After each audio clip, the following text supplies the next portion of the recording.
de la Biblia para continuar con el estudio que tenemos en esta noche, ¿verdad? Este estudio que estamos desarrollando en los días martes. Vamos a la segunda carta del apóstol Pablo a los Corintios. Segunda carta del apóstol Pablo a los Corintios en el capítulo 11. Allí vamos a estar, gloria al Señor. Gloria a Dios.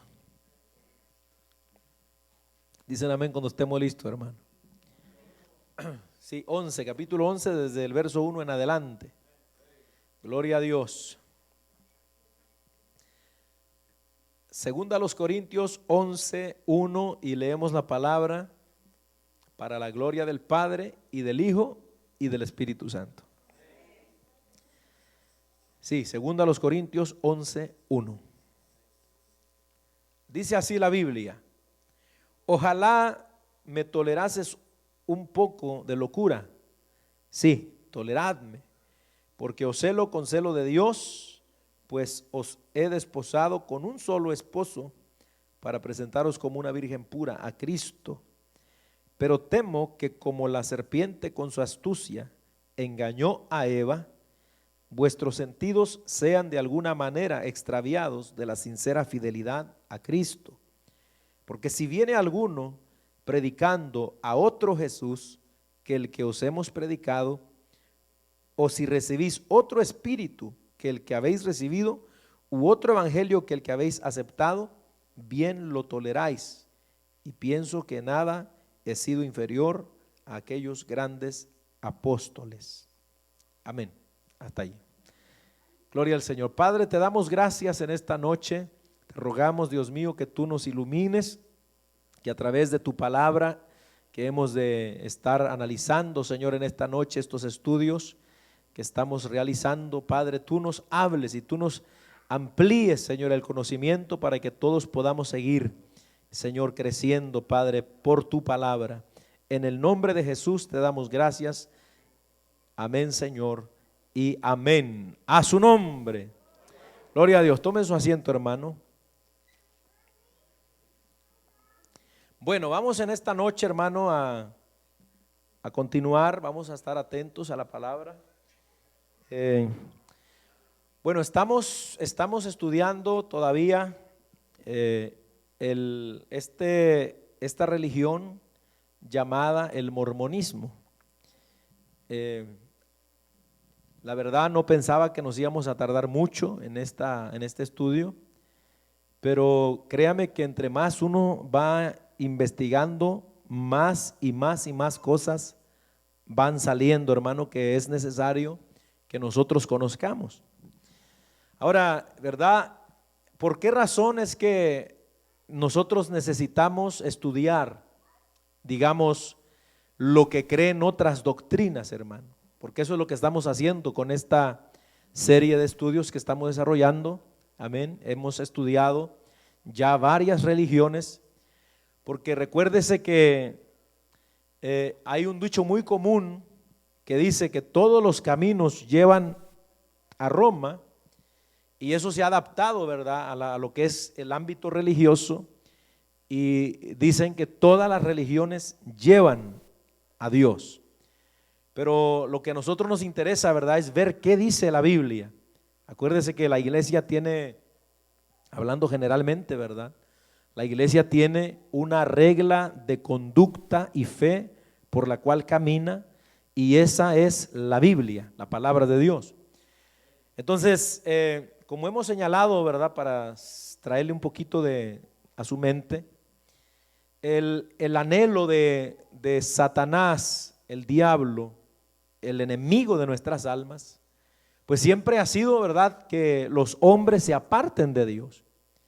Siempre ha sido que la gente, hermano, no le preste atención a Dios, que la gente, en otras palabras, se desligue de Dios, saque a Dios de su mente, de sus corazones, de sus pensamientos. ¿Para qué? Para que al final del día o al final de su vida sus almas se pierdan, hermano. Entonces, una de las maneras más eficaces que Satanás ha encontrado para alejar a los hombres de Dios. Parece algo contradictorio esto, hermano, pero una de las maneras más eficaces que Satanás ha encontrado para alejar a la gente de Dios es precisamente hablar de Dios en las religiones, hermano. Entonces, el asunto está en cómo Satanás, por medio de las religiones, enseña acerca de Dios. Y este es el problema. Ustedes se acuerdan cuando nosotros comenzamos los estudios y vimos por qué es que existen tantas religiones, ¿verdad? La gente se confunde. ¿Cuál es la verdadera religión? Si hay un Dios, ¿por qué es que hay tantas religiones? ¿Verdad?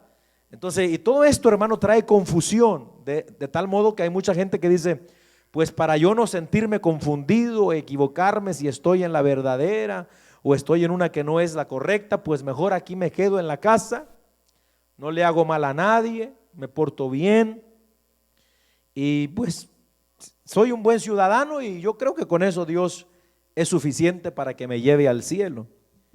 Entonces, mucha gente vive en ese pensamiento. ¿Por qué? Por causa de todo el movimiento que hay en el mundo. ¿Cuántos se acuerdan cuántas religiones activas hay aproximadamente en el mundo en el día de hoy? ¿Se acuerdan? ¿Se acuerdan cuando que les comenté eso? No, ya se les olvidó, tiene rato, ¿verdad? Más de 3,400 religiones, hermano, activas en el mundo existen en el día de hoy. Y muchas de ellas bien distantes de lo que predican las unas de las otras. Entonces, por eso es que nosotros hemos estado estudiando esto, hermano, para ver qué dice la Biblia. Amén. Nadie debe confiar ciegamente en lo que dice una persona, un hombre, si no lo comprueba por la Biblia, hermano. Amén. De hecho, usted que viene aquí en esta noche y escucha este mensaje que hoy yo voy a predicar, pues usted tiene que analizar lo que yo estoy hablando, ¿verdad? Porque hay muchas vidas o mucha gente que vive solo repitiendo lo que oye o creyendo lo que alguien más dice. Ustedes conocen a este animalito, ¿cómo se llama el que repite las cosas? El cotorrito, el loro, ¿verdad? Ese loro habla, pero ¿qué es lo que habla? Solo lo que oye, ¿verdad? Si usted le enseña cosas buenas va a decir. Si le enseña cosas malas va a decir. Pero solo lo que oye repite. Entonces hay mucha gente que está viviendo de esta manera, pero no están seguros, no han comprobado por sí mismos si lo que están creyendo, si donde están basados en su fe es algo que está de acuerdo con la Biblia, lo que la Biblia llama esa fe que salva, hermano. Esa fe que nos va a llevar a nosotros a la presencia de Dios, porque eso es lo que nos interesa a nosotros, llegar a la presencia de Dios. Entonces, por eso es que estamos estudiando todas estas religiones y estamos hablando hoy o continuando hoy este día con la religión del mormonismo.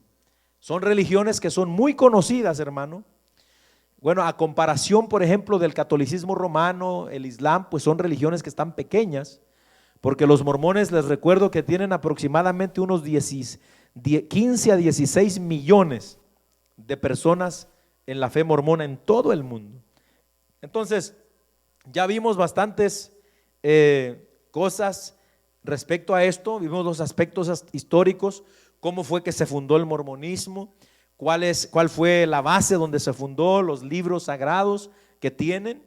Y ahorita estamos estudiando acerca de las doctrinas fundamentales del mormonismo. Recuérdese que para que usted pueda identificar si a usted le están predicando la verdad o donde quiera que, porque hoy hay que tener cuidado, hermano, porque imagínense, hoy hay muchos pastores o hay muchos hermanos que los están pastoreando el Facebook y los está pastoreando el YouTube y los está pastoreando el Instagram y todas esas redes sociales. Entonces es bien importante que nosotros miremos estos aspectos de la predicación. ¿Qué dicen acerca de Dios? ¿Qué dice cierta religión acerca de la salvación? ¿Y qué dice acerca de Jesucristo? Son puntos importantes, hermano, que cualquiera que de verdad quiera, ¿verdad?, tener la seguridad de una salvación eterna, tiene que tener en su mente. Entonces, nos quedamos donde estamos estudiando acerca de Dios. Ya vimos que el Dios de los que predican los mormones es un Dios bien diferente al que enseña la Biblia. ¿Se acuerdan? El Dios de los mormones entonces es un hombre, pero un hombre exaltado. Es decir, comenzó siendo hombre en algún planeta del universo y entonces fue progresando hasta que se convirtió en Dios. Amén. Ese Dios procrea o tiene, ¿verdad?, una esposa en el cielo con la que tiene muchos millones y millones de hijos espirituales, según la doctrina mormona. Y esos espíritus vienen entonces a nacer aquí en la tierra como seres humanos. Y entonces tienen que creer el mormonismo para que puedan volver a su Padre Celestial. Esa es la idea más o menos. Ahora, dentro de esto, hermano, nosotros vamos a continuar para que entendamos un poquito mejor cómo es esto de la progresión. Porque según el mormonismo, todos los seres humanos un día pueden llegar a ser dioses. Amén.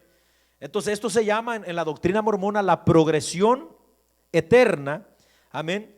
Y esta enseña que el hombre es tan eterno como Dios mismo, pero para lograr la perfección y la deidad debe pasar por 4 etapas de la vida por lo menos, según la enseñanza del mormona. En la primera etapa, el ser humano es una de las inteligencias que han existido eternamente.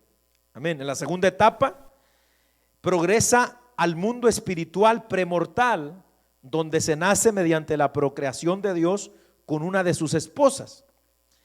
La tercera etapa de la progresión eterna es nuestra actual etapa de prueba mortal, y el mormonismo dice que la cuarta etapa de la progresión eterna es nuestra condición postmortal, es decir, después de que muramos. Si no hacemos mucho bien, podemos esperar algún otro grado menor, pero no podemos esperar estar en la gloria celestial. Amén. Uno de los textos que usan la iglesia mormona, hermano, para hablar acerca de esta doctrina es lo que dice la Biblia en San Juan capítulo 10 versículo 34. Allí en San Juan 10:34 el texto o Juan cita al Salmo 82 que dice: no está escrito en vuestra ley, yo dije, dioses sois, o vosotros sois dioses. Jesús le dice allí en San Juan 10:34 a los fariseos que en el Salmo, ¿verdad?, 82, dijo Dios: ¿no les dije yo acaso que ustedes son dioses? Entonces la iglesia mormona, cuando lee esta palabra en San Juan capítulo 10 verso 34, dice la iglesia mormona: si Dios es el único Dios, ¿por qué Jesús dijo a los fariseos que ellos también son dioses? Entonces esto se llama la progresión eterna. Los hombres llegan a ser dioses. Ahora, bíblicamente hablando, hermanos, ¿quiere decir este pasaje esto en realidad? ¿Tiene sentido que nosotros los seres humanos tengamos la esperanza de que un día vamos a ser nosotros dioses? Bueno, vamos a ver qué dice la Biblia. Un estudio detenido del Salmo 82, que es la cita que habla Jesús, en su contexto nos deja claro que en este pasaje Dios llama a estos jueces humanos dioses porque estaban tomando decisiones de vida y muerte para la gente, aunque anuncia juicio sobre ellos diciendo que morirían como hombres que eran. O sea, lo que quiere decir ese texto que Jesús dice o que cita Jesús ahí en San Juan 10:34, no es que les está diciendo que los hombres van a llegar a ser dioses o que los hombres serán dioses, sino que le está diciendo que ellos están actuando como si fueran dioses, porque los fariseos eran, acuérdense, los que gobernaban, los que estaban al frente de Israel y los que tenían, ¿verdad?, digamos, ponían leyes, dictaban leyes, de tal manera que ellos actuaban como dioses. Amén. y se tomaban el lugar de dioses. Pero ahí el Señor prácticamente lo que les está diciendo es que les va a venir juicio a ellos, porque las decisiones que toman, que son como si fueran dioses, hacen mucho daño al pueblo. Entonces por eso es que les dice ahí mismo que ellos van a morir como hombres que son, ¿verdad? Les anuncia juicio. Ahora, ¿por qué es importante, hermano, que nosotros entendamos todas estas cosas, hermano? ¿Por qué es importante que el hombre entienda que lo que enseñan por estas doctrinas de que yo un día pueda llegar a ser Dios es tan dañino para uno mismo, hermano? ¿Por qué razón? Bueno, porque en primer lugar lo que vemos en la Biblia, este deseo fue el que arruinó la gloria que Dios había puesto en Lucero, y fue causa de su desgracia. ¿Qué fue el problema que tenía este ángel llamado Lucero, este querubín grande y protector? Amén. El deseo de querer ser igual ¿a quién? A Dios. Esto fue lo que lo tumbó de la gloria donde estaba Satanás, hermano. Amén. Y le recuerdo Isaías 14, versos 12 al 14, habla de esto, ¿verdad? Lucero, hijo de la mañana, cómo quiso subir y ser semejante al Altísimo. Entonces, este deseo de ser Dios en este ángel provocó su caída. Ahora, imagínese usted que no va a provocar el deseo de ser Dios en una persona como nosotros, mortales, hermano. Si esto sucedió en una de las criaturas celestiales más hermosas que Dios había creado. Amén. Entonces, note que esto precisamente es lo que Satanás sigue trayéndole a la gente en el día de hoy. Que la gente se sienta como dioses, que la gente pretenda ser dioses. Entonces, porque así está actuando la gente. Cuando la gente dice, a mí no me importa lo que diga Dios. Cuando la gente dice, aquí lo que vale es lo que yo digo. Aquí la religión lo único que quiere es controlarle la mente a uno. Esos pastores charlatanes lo que quieren es el dinero de uno, dice la gente. Entonces ellos se vuelven su propia autoridad. ¿Qué significa eso? Ellos se están volviendo Dios para sí mismos. Entonces, esto mismo fue lo que llevó a nuestros primeros padres, Adán y Eva, a desobedecer a Dios. Amén. ¿Qué fue lo que los llevó a ellos a desobedecer a Dios? Precisamente la tentación de ser iguales que Dios. En Génesis 3:5 la Biblia dice claramente que la serpiente le dijo a Eva, amén, lo que pasa es que si comes de este fruto del que dices que Dios te prohibió que no comieras, Dios sabe que vas a llegar a ser como Él. Y eso es lo que no quiere Dios, que tú seas como Él. Entonces cuando la mujer oyó esto, se le hizo tan interesante esto, y ahí fue que los ojos vieron con más codicia el árbol aquel prohibido, el fruto de aquel árbol. Entonces, ¿qué sintió? Una tentación de ser semejante a Dios, hermano. Entonces quiere decir que cuando nosotros hallamos una religión que nos está prometiendo que nosotros vamos a llegar a ser dioses, entonces en lugar de ayudarnos para la eternidad, nos está dañando nuestra vida, hermano. Porque el único Dios que existe y que existirá por los siglos de los siglos es el que está sentado allá arriba en el cielo. Nosotros somos polvo y nada más, hermano. Por la pura gracia de Dios es que nosotros tenemos la promesa de la vida eterna allá arriba.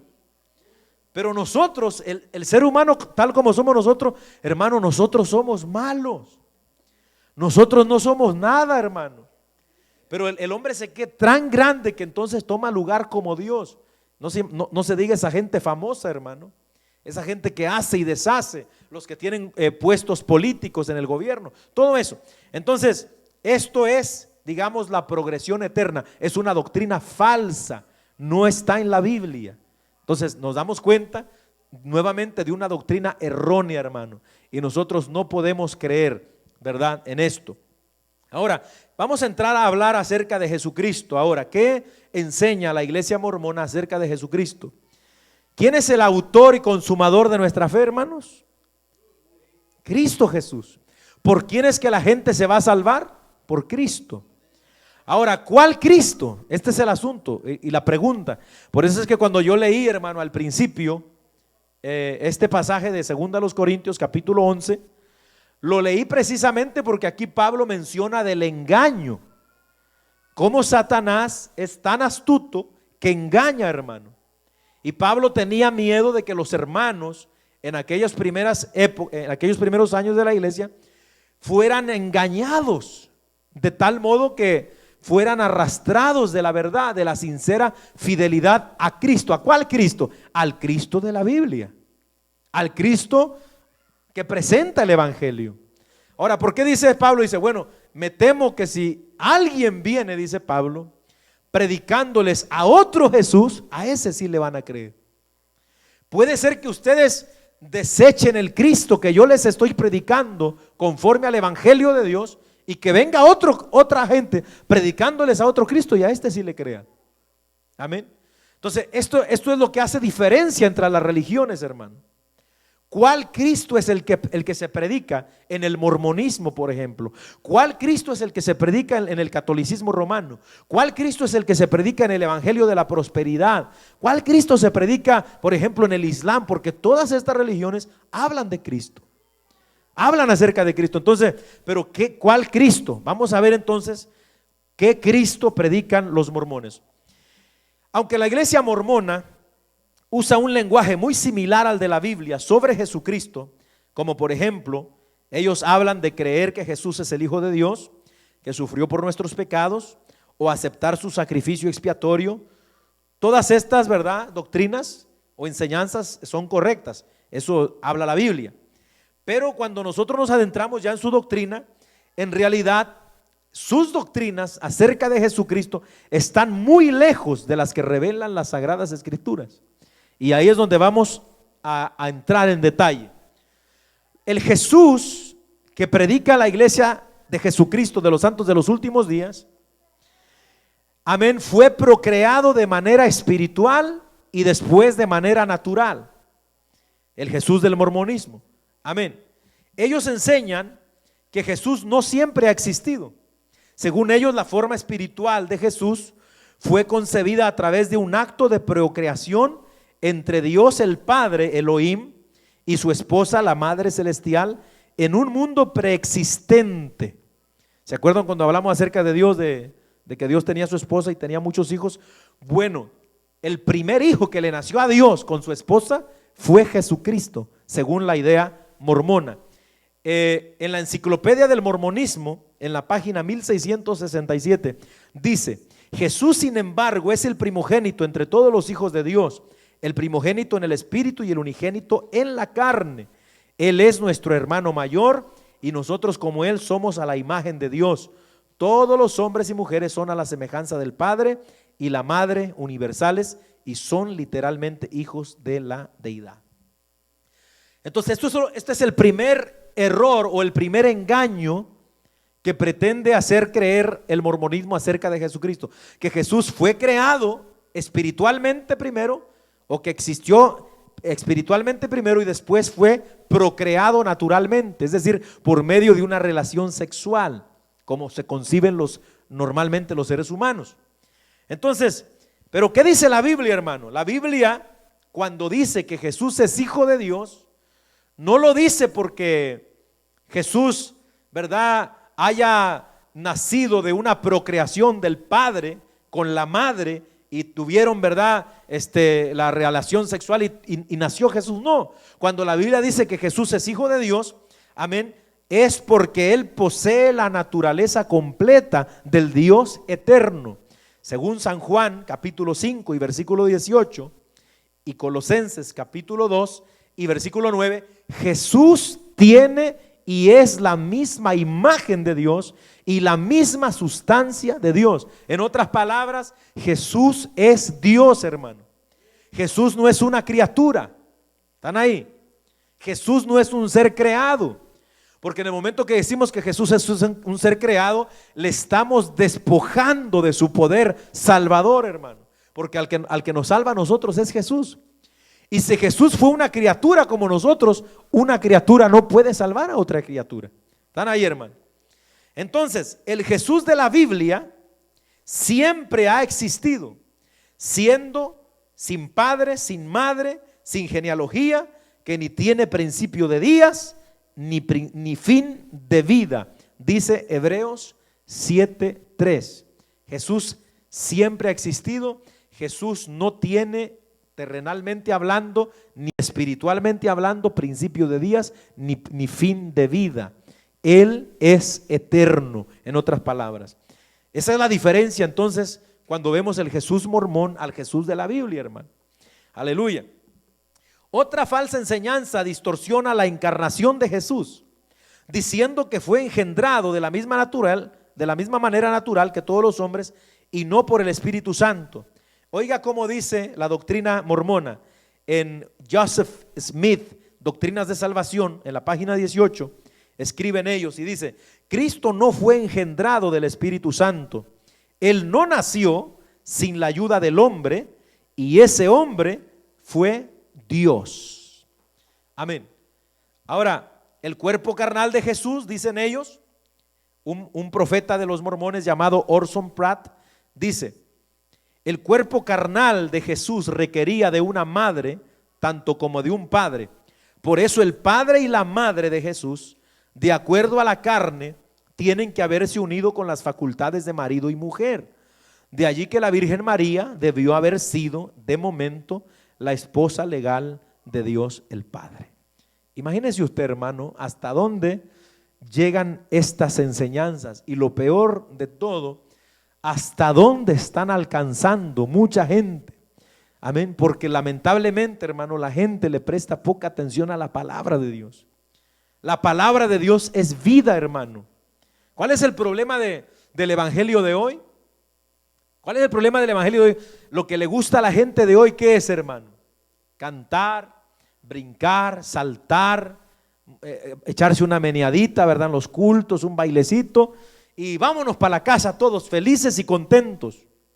Y la palabra y el conocimiento y el Espíritu Santo redarguyendo los corazones, hermano. Entonces por eso es que mucha gente está engañada, pero no se da cuenta que está engañada porque no conocen la Biblia. Entonces es bien importante que nosotros entonces conozcamos que la Biblia no dice esto de Jesús. ¿Cómo es posible, hermano, que Dios haya tenido, hermano, relación íntima con María para poder tener a Jesús? Y negar lo que dice la Biblia. ¿Qué dice la Biblia? La Biblia dice claramente, hermano, amén, que Jesús fue concebido, ¿por qué? Por obra y gracia del Espíritu Santo. ¿Dónde está eso? Mateo 1, 18 al 23. Viene el Espíritu Santo, amén, y deposita allí en el vientre de María, amén, a este ser, gloria al Señor, que es el que habría de salvar al mundo de sus pecados. No hubo ningún contacto de María con ningún hombre, mucho menos con Dios el Padre, hermano. No, al contrario, la Biblia dice que el Padre la cubrió con el Espíritu, y entonces ella quedó, hermano, encinta, pero fue por obra del Espíritu Santo, no fue ninguna relación natural. Y esto estaba profetizado en Isaías 7:14, cuando Isaías dice en 7:14: he aquí, la Virgen concebirá, ¿se acuerdan? Y dará a luz un hijo, y se llamará ¿cómo? Amén, o Emmanuel, que es Dios con nosotros. Gloria al Señor. Entonces, todas estas cosas, hermano, en la Biblia descartan el Jesús que se predica. Ahora, ¿por qué es que tenemos que tener esto en mente claro, hermano? Porque otro Jesús que no sea el Jesús de la Biblia no puede darnos salvación, hermano.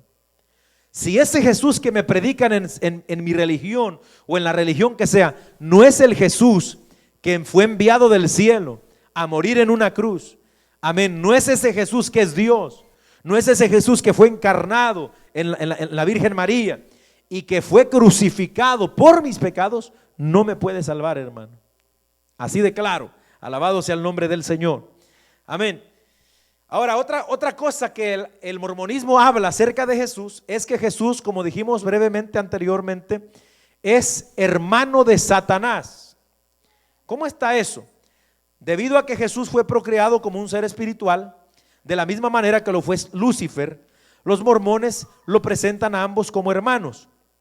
En el manual de la iglesia declaran en la página 25 y 26: según la consideración inicial, la doctrina de que Lucifer y nuestro Señor Jesucristo son hermanos puede parecer sorprendente para algunos, especialmente para aquellos poco familiarizados con las revelaciones de los últimos días, es decir, con las revelaciones que recibió José Smith, el profeta mormón.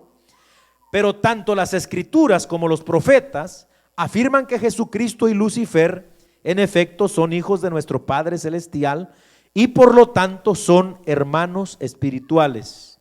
Como el primogénito del Padre, Jesús era el hermano mayor de Lucifer.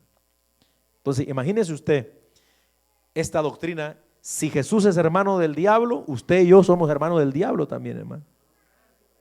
Le fue el gozo ahora, ¿verdad?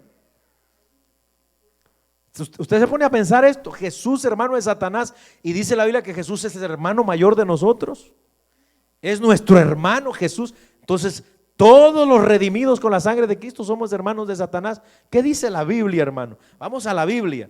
Por supuesto que el afirmar tal cosa no es más que otra de las blasfemias de esta doctrina. Nuestro Salvador no puede ser hermano del diablo simplemente porque Él no es un ser creado. Ahí está claro, ya lo hemos visto. Sino el que creó todas las cosas, incluyendo a este querubín llamado Lucero, que después llegó a ser el diablo. Amén. ¿Quién fue el que creó al diablo prácticamente, o a Lucifer, que después llegó a ser el diablo? Fue Dios, fue Cristo. Amén. Y después, amén, la Biblia nos dice que en Colosenses 1:16 que Jesús es el creador de todas las cosas, todas las cosas. O sea que Él no es parte de la creación. Entonces por eso no puede ser hermano de Satanás. Otra afirmación de la iglesia mormona acerca de Jesucristo es que la sangre de Cristo, hermano, tuvo una limitación. ¿Cómo está eso? Según los mormones, Cristo no murió por todos nuestros pecados. Hay algunos pecados que la sangre de Cristo no alcanza a limpiarlos. Oiga eso. Por lo tanto, es necesario que el hombre haga todo lo posible para poder limpiarlos a base de esfuerzos y de buenas obras. Amén. Esto lo enseñó José Smith en Doctrinas de Salvación, páginas 128 al 130. Todo esto que yo le estoy hablando no me lo inventé yo, lo tienen escrito en las páginas de la iglesia mormona. De ahí es que saqué todo esto, hermano. Dicen ellos: mas el hombre puede cometer ciertos pecados graves que lo colocarán más allá del alcance de la sangre de Cristo. Si entonces desea ser salvo, deberá hacer el sacrificio de su propia vida para expiar hasta donde su poder lo permita por ese pecado, pues la sola sangre de Cristo bajo ciertas circunstancias no alcanzará para redimirlo. José Smith enseñó que había ciertos pecados sumamente graves que el hombre podía cometer y que los mismos lo colocarían a los transgresores más allá del poder de la expiación de Cristo. Amén. Ahora, ¿qué dice la Biblia acerca de esto? ¿Es verdad que Cristo murió y la sangre de Cristo limpió algunos pecados, pero no todos? Amén. ¿Qué dice la Biblia? Amén. La Biblia dice que el Jesús mormón no es el mismo del Jesús de la Biblia, porque el Jesús de la Biblia dice en Primera de Juan, capítulo 1, versículos 7 al 9, que la sangre de Jesucristo nos limpia de toda maldad y pecado. El Jesús de la Biblia limpia nuestros pecados, hermano. Oiga eso. ¿Cuántos pecados nos limpia? Todos nuestros pecados.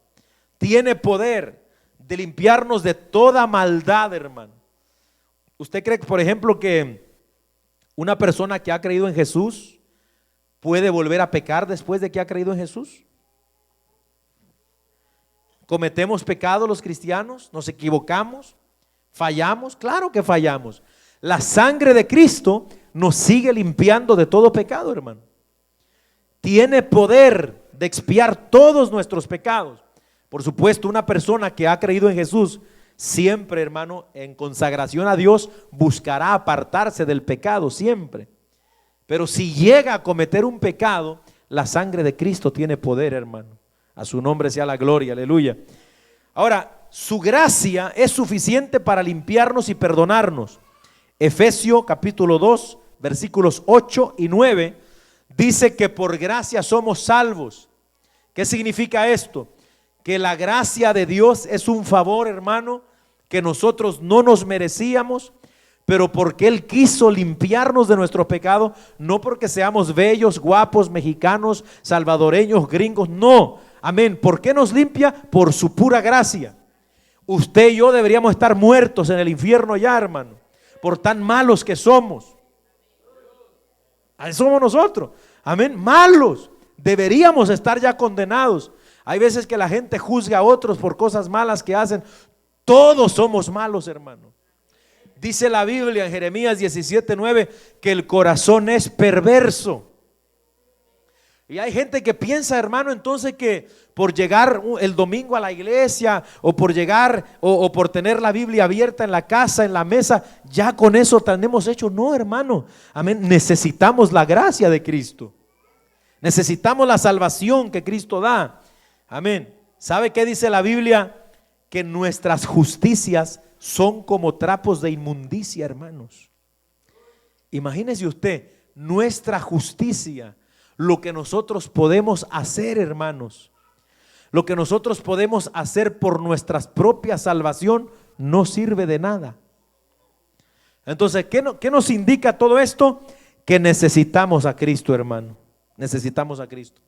Ahora, el Cristo de los mormones dice, hermano, que si un hombre está en pecado así grave, digamos un hombre adúltero, ¿verdad? Un hombre tiene su esposa y vive con otra mujer, una amante, o un joven, ¿verdad? Está practicando fornicación, son pecados fuertes, graves, o un homosexual, una lesbiana, personas que están enredadas en estos pecados. Si están en esos pecados, no pueden ser alcanzados por la sangre de Cristo. Tienen que trabajar para poder acercarse y obtener la salvación lo más que puedan. Pero ¿qué dice la Biblia? El Cristo de la Biblia, hermanos, es poderoso para salvar al hombre aún estando muerto en delitos y pecados. En Efesios 2:1 lo deja bien claro. Romanos 4:4, Romanos 5:8. Mas Dios muestra su amor para con nosotros en que siendo aún pecadores, Cristo murió por nosotros, hermano. ¿No le parece tan grande el amor de Dios, hermano? ¿No le parece tan maravilloso el amor de Dios que debiéramos regocijarnos en tener la oportunidad de conocerlo, hermanos? Amén. Este es el Cristo de la Biblia. El Cristo, hermano, que salva, que ama. El Cristo que nos perdona. El Cristo que conoce nuestras debilidades, hermano. Amén. Pero hoy, ¿verdad? Las personas están más interesadas en otra cosa que en Dios. Este es el problema, hermanos. Este es el detalle. Bendito el Señor para siempre. Otra cosa que vemos del Jesús de los mormones, hermano, es Jesús y sus muchas esposas. Para los mormones, Jesús tuvo varias esposas. Acuérdese que la religión mormona comenzó practicando la poligamia, es decir, tener varias mujeres. Un hombre podía tener varias mujeres. Amén. Aunque en la actualidad los mormones no consideran una doctrina oficial el que Jesús haya sido polígamo, sin embargo, muchos mormones lo creen todavía debido a las enseñanzas de José Smith sobre la necesidad del matrimonio plural para ser exaltados en la eternidad. Más adelante vamos a ver de eso. Enseñan que Jesús tuvo varias esposas y no solo eso, sino que también tuvo varios hijos. Entre las esposas de Jesús estaba Marta y María, hermanas de Lázaro. ¿Se acuerdan que dice la Biblia que Jesús amaba a Marta y a María? Pues entonces ellos dicen que eso era un amor carnal, no era un amor de hermanos. Entonces Jesús era esposo de Marta, esposo de María y también esposo de María Magdalena. Amén. En las bodas de Caná, que habla San Juan, capítulo 2, ¿quién creen ustedes que dicen los mormones que era el novio ahí, hermano? Jesús era el novio en las bodas de Caná, según la doctrina de los mormones. De esta manera pudo ver linaje. Y citan Isaías 53:10, donde la Biblia dice que el Mesías que iba a ser sacrificado iba a ver linaje, iba a ver fruto. Entonces ellos dicen que tuvo esposas y que vio el fruto, teniendo hijos. Pero por supuesto, todo esto es una distorsión, hermano. Amén. En 1963, el profeta Orson Pratt dijo lo siguiente: ahora claramente hemos mostrado que Dios el Padre tenía una pluralidad, es decir, muchas esposas, una más para que estaban en la eternidad, con lo cual Él comenzó nuestros espíritus, así como el espíritu de su primogénito Jesús. También hemos demostrado lo más claramente posible que el Hijo, es decir, Jesús, siguió el ejemplo de su Padre y se hizo el gran novio con quien las hijas de los reyes y muchas mujeres honorables estarán casadas en la gloria. Todo esto, hermano, habla la iglesia mormona acerca de Jesús, Jesucristo. Pero vamos nosotros a ver ahora qué dice la Biblia, hermano. Bueno, eso está descartado, ¿verdad? Juan 11:5, donde dice: y amaba Jesús a Marta y a María. Por supuesto que está hablando de un amor fraternal, así como nos amamos nosotros entre hermanos, pero no de un amor eros, ¿verdad? O sensual. Descaradamente citan la primera parte del texto, amén, y omiten que también el texto dice que amaba a Lázaro también, ¿verdad? Pues no nomás dice que amaba a Marta y a María, sino que amaba a Lázaro, ¿verdad? De milagro no le pusieron que también era qué tremendo, ¿verdad, hermano? En cuanto a las bodas de Caná, Juan capítulo 2 versículo 2 dice que Jesús también fue convidado a las bodas con sus discípulos. Amén. Entonces, qué raro que si él era el novio, tuviera que ser convidado a su propia boda. Entonces, todas estas cosas, por supuesto, hermano, descartan que Jesús haya tenido muchas esposas, ni siquiera una sola, hermano. No tuvo, mucho menos hijos. Amén. Los hijos espirituales son los que ha tenido Cristo, y esos somos nosotros que hemos aceptado a Cristo, hermano. Somos hijos de Él. Él murió en la cruz. Isaías 53:10 dice que iba a haber linaje, es decir, descendencia. ¿Cuál es su descendencia? Nosotros que hemos creído. Usted que ha creído en Jesús es hijo de Dios, tiene la salvación de su alma, amén, tiene la seguridad de la eternidad. A su nombre sea la gloria, aleluya. Entonces, todas estas cosas, hermano, son las que hablan acerca de Jesucristo, la iglesia de los santos de los últimos días, que comprobamos por la Biblia que es una mentira. Amén. Si Jesús fuera todo esto, ¿cree usted que podría salvarnos, hermano? Que Jesús fuera un hombre, amén, de carne y de hueso, así como nosotros terrenalmente, con pasiones como las nuestras. No, hermano. Dice la Biblia que Jesús fue puro, sin pecado, hermano. Alabado sea el nombre del Señor. Amén. Bueno, vamos a dejar a Jesús ahí, ¿verdad? O la enseñanza acerca de Jesús. Y ahora vamos a entrar a lo que enseña la iglesia mormona respecto al Espíritu Santo, ¿verdad? ¿Quién es el Espíritu Santo para la iglesia mormona? ¿Quién es? Los mormones, como los cristianos, creen muy similar en cuanto a la obra que el Espíritu Santo hace en medio de la iglesia. Por ejemplo, es decir, creen que el Espíritu Santo consuela, santifica, testifica de Cristo, etcétera. Todo eso la Biblia lo dice. La diferencia radica en que mientras la mayoría de las iglesias cristianas creen en la doctrina de la Trinidad, que el Padre, el Hijo y el Espíritu Santo son Dios y son un solo ser, los mormones creen que el Padre y el Hijo y el Espíritu Santo son tres personas, amén, o tres dioses separados, diferentes, no un solo Dios, sino tres, amén.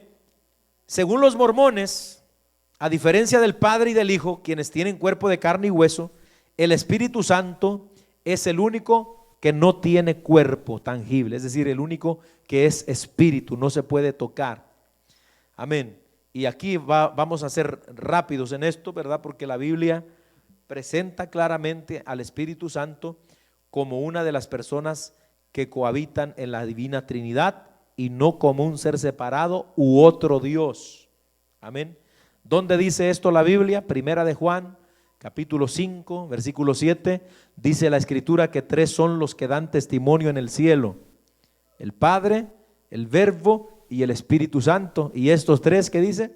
Son uno. Gloria al Señor. Entonces, esto es, hermano, lo que entonces los mormones creen acerca del Padre, ya vimos, de Dios, acerca de Cristo y acerca del Espíritu Santo.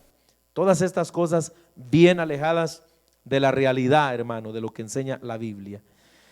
Amén, gloria al Señor. No sé si alguien tenga algún comentario, hermano, hasta el momento. Si no, seguimos adelante. Vamos a entrar al pecado de Adán ahora. ¿Qué es lo que en la doctrina mormona se enseña acerca del pecado de Adán? ¿Qué significa esto del pecado de Adán? Amén. Lo que nosotros entendemos como ese pecado, que por causa de ese pecado vino todo lo que hoy estamos mirando en el mundo, hermano, ¿verdad? Toda la maldad que existe hoy día entró por causa del pecado, amén, a este mundo. Amén. Según la doctrina mormona, oiga esto con cuidado, hermano, la caída de Adán era parte del plan de Dios y fue una gran bendición para la humanidad. Note cómo enseñan ellos. El pecado de Adán fue una grande bendición para la humanidad. Dicen ellos, algunas personas creen que Adán y Eva cometieron un pecado grave al comer del fruto del árbol de la ciencia del bien y el mal. Sin embargo, los mormones creemos que según las escrituras reveladas en los últimos días, es decir, las profecías de José Smith, ellos pueden ahora comprender que esta caída fue un paso necesario dentro del plan de Dios y una gran bendición para toda la humanidad. Debido a la caída, todos hemos recibido nuestros cuerpos, que el Señor ha dicho son templos para nuestros espíritus. También se nos ha bendecido con la habilidad de escoger entre bien y el mal para poder apreciar lo bueno. La bendición de saber qué es la felicidad, saber qué es la tristeza y poder alcanzar la felicidad. Todo esto, hermano, amén, por supuesto, está contrario a la Biblia. Amén. La idea es que si no hubiera pecado Adán, usted y yo no sabríamos lo que fuera gozo, felicidad, alegría. No tendríamos ninguna de estas virtudes, hermano. Entonces ellos dicen que fue una bendición. José Smith dijo, amén, en el libro de Moisés 5, versos 10 y 11, dice: Adán bendijo a Dios en ese día y fue lleno y empezó a profetizar Adán después que pecó. Y dijo: bendito el nombre de Dios, pues a causa de mi transgresión se han abierto mis ojos y tendré gozo en esta vida y en la carne de nuevo veré a Dios. Y Eva oyó todas estas cosas y se regocijó, diciendo: de no haber sido por nuestra transgresión, nunca habríamos tenido posteridad, ni hubiéramos conocido jamás el bien y el mal, ni el gozo de nuestra redención, ni la vida eterna que Dios concede a todos los que son obedientes. Estas son escrituras sagradas mormonas. Amén. Si no hubiera pecado, no sabríamos lo que es felicidad, no podríamos, o Adán y Eva no hubieran podido tener hijos, porque según ellos, amén, en el estado que se encontraban de pureza no podían producir hijos. Amén, pero ¿qué es lo que enseña la Biblia acerca del pecado de Adán? ¿De verdad es posible que se crea, hermano, que es una bendición el pecado? ¿Usted tiene siquiera una idea de que sea una bendición el pecado? Solo es cuestión, hermano, de que le echemos una miradita al mundo en el que vivimos. ¿Usted cree que es bendición, hermano, que un joven esté, por ejemplo, atado por las drogas? ¿Usted cree que es bendición que, amén, un joven, una jovencita, hermano, ande acostándose con uno y con otro? ¿Será bendición este pecado? Que anden dejando hijos regados por aquí y por allá, hermano. ¿Usted cree que es una bendición que los hombres, hermano, golpeen a las mujeres? Todas estas desgracias trajo el pecado al mundo. Pero los mormones dicen que fue una bendición, porque entonces pudo el hombre conocer la salvación y pudo Adán y Eva procrear y tener hijos y tener los placeres que de otra manera no hubieran podido tener. ¿Qué dice la Biblia? Amén. No hay ninguna sabiduría, hermanos, ni mucho menos ninguna bendición con la entrada del pecado al mundo. Por el contrario, la Biblia dice que fue una acción ofensiva y de total rechazo en contra de la voluntad de Dios y una total miseria para la humanidad. El pecado es miseria para los hombres. Pero ¿qué está haciendo hoy día Satanás también? Engañándolos. Ahorita antes de venirme para el culto, hermano, estaba viendo un comercial que están pasando por la internet de una bebida, ¿verdad? De la Coca-Cola. Bueno, no es la Coca-Cola exactamente, pero un producto, Sprite, creo que es. ¿Y sabe qué están promocionando estas compañías? Pasan a un jovencito como de unos 16, 17 años, amén, indeciso en si es hombre, si es mujer, frente a un espejo. Después pasan a otro hombre ahí que lo motiva para que se decida, para que él escoja lo que quiere ser. Y cuando él siente este impulso de que lo están motivando, entonces empieza a maquillar, a pintar los cachetes, a ponerse una peluca, una minifalda y a ponerse brasieres y cuánta cosa, y sale bien transformado para la calle. Se sube al carro de su papá y su papá ya en ese momento acepta a su hijo así. Y entonces, ¿verdad?, lo lleva a que se reúna con otro montón de muchachos, ¿verdad?, que tienen estas inclinaciones sexuales desviadas, a protestar y a marchar por los derechos de la homosexualidad y del lesbianismo y de toda esta perversión sexual que hay.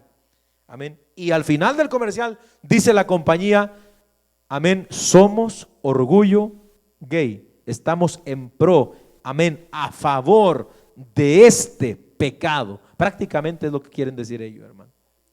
Pero por supuesto no le llamamos pecado hoy a eso, ¿verdad? El mundo no le llama pecado, pero eso es pecado. Y eso es lo que entonces se quiere vender como bueno, hermano. Ahora, ¿usted se imagina la bendición que trae esto a las vidas? No, hermanos.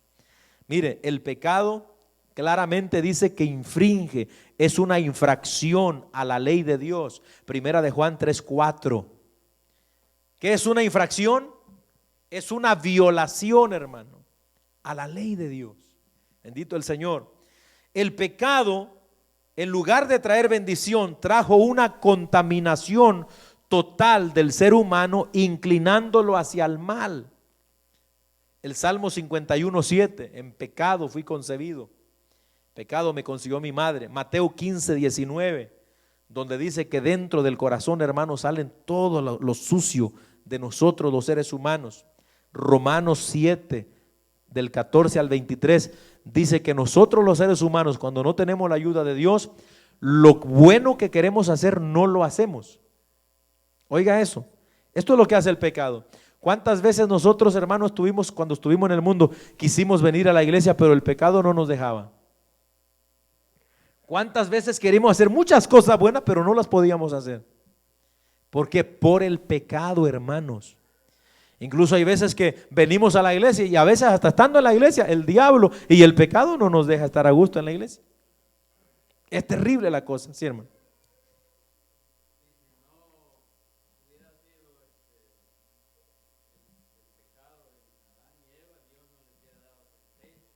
Exacto, sí.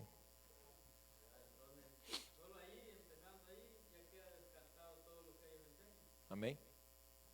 Eso es. Viene una sentencia de condenación. El pecado condena, hermanos. Condena. Y por esa razón es que es bien importante entender esto. Mire lo que dice el hermano. Amén. El pecado trajo muerte y trajo la condenación. Romanos 5:12 al 16. Dice, por el pecado entró, amén, la muerte al mundo y la muerte pasó a todos los hombres, por cuanto todos pecaron. Todos, es decir, contaminó, hermano, totalmente. Y Romanos 6:23 dice que la paga del pecado es muerte. Amén. Entonces, mis amados hermanos, no hay nada tan dañino como el pecado en el día de hoy, y nosotros no podemos pensar que podemos vivir una vida, hermano, de pecado y que aún así tendremos el favor de Dios para la eternidad. No, tendremos la salvación. No, por eso es que, amén, no podemos creer en otro Jesús, hermanos. No, ¿a cuál Jesús es el que hay que correr? Al Jesús de la Biblia, al que murió por nuestros pecados, hermano, al que derramó su sangre por nosotros. No hay otro Jesús más que este que dice la Biblia. No es el Jesús que yo me inventé, es el que dice la Biblia, hermano. Amén, no hay otro. Entonces, ¿por qué? Porque este es el único que tiene poder para vencer al pecado. Amén. ¿Sabe? Yo he hablado con gentes así, hermano. Hace un tiempito hablé con una muchacha en Home Depot. Ella es lesbiana y viera la tristeza que yo le vi en la cara a esa muchacha. Y ¿sabe qué fue lo que me dejó más triste? Que ella había sido evangélica, hermano, cristiana evangélica. Se había sentado así como usted está sentado aquí en esta noche. Pero viene Satanás y se mete a su mente. Me cuenta, verdad, que hubo un proceso difícil en su vida y que ella después se movió por ese lado. No sé, no entró en detalles, pero me dijo que una crisis había pasado y ella entonces empezó a buscar a las mujeres, pero ella, en su rostro yo podía ver su desgracia, su miseria. Amén. Y me pidió que orara por ella. Amén. Ya no volví a saber más de ella, ¿verdad? Porque de hecho había tomado su número para estarle llamando y buscándola, ¿verdad? Amén. Quedó que iba a venir al culto, pero ya no la volví a contactar. Entonces, esto, amados hermanos, está pasando en nuestro mundo. ¿Qué necesita el mundo? Conocer al verdadero Jesús, conocer al verdadero Cristo. Amén. Entonces, pero hoy, hermanos, es tan difícil. Por ejemplo, si esta palabra que yo he predicado hoy la oyen, hermano, las comunidades, ¿verdad? LGTB, las oyen los gobiernos, hermano, ponen muchas objeciones en contra de esta palabra. Incluso a veces hasta gentes que son cristianos se les hace tan duro entender y recibir estas palabras, hermano. Pero esto es lo que la Biblia enseña y nos dice. Y nosotros lo que nos conviene no es lo que nos haga sentir bien. Amén. No. ¿Sabe que nadie, hermano querido, que quiera vivir el evangelio sintiéndose bien va a poder salvarse? ¿Sabe por qué digo eso? Porque el evangelio, hermano, amén, cala en lo más profundo del corazón.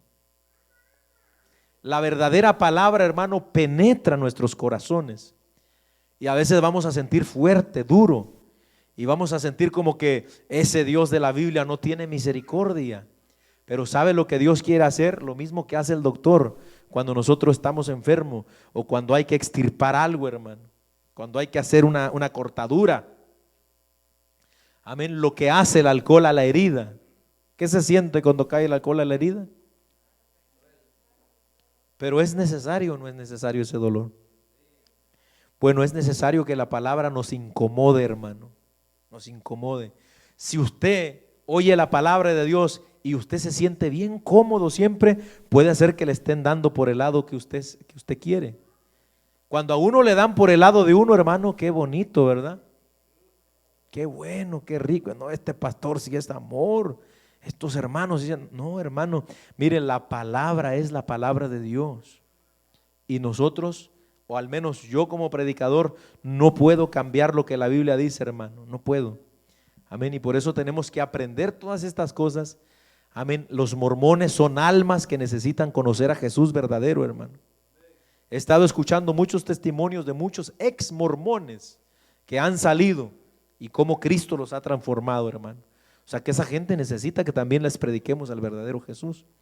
Por eso estamos estudiando las religiones, no para burlarnos o para criticarlos o para reírnos, no, porque ellos necesitan conocer al verdadero Jesús. Porque pueden estar llenos de ritos religiosos, pero estar perdidos, hermano. Ese es el problema. Así que en esta noche, pues aquí le vamos a dejar, hermano. Ya, si Dios nos ayuda, el próximo martes vamos a terminar con este estudio y vamos a continuar con el siguiente, ¿verdad? Pero vamos a seguir, hermano, hablando acerca de esto un momentito, un ratito más, ¿verdad? Gloria al Señor. Así que vamos a darle gracias a Dios, hermano. Póngase sobre sus pies en esta noche, gloria al Señor. Y vamos a darle gracias a Dios por su